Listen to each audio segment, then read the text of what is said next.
संसदेत उपस्थित करण्यात आलेल्या महिला विधेयकाला विरोधी पक्षातील खासदारांनी विरोध केला, त्यामुळे हे विधेयक मंजूर होऊ शकले नाही.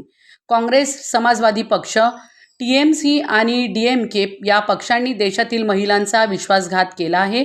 यातून या पक्षाची महिला विरोधी मानसिकता उघड झाली असल्याचा आरोप भारतीय जनता पक्ष महिला आघाडीच्या प्रदेश पदाधिकारी अलका आत्राम यांनी पत्रकार परिषदेत केला.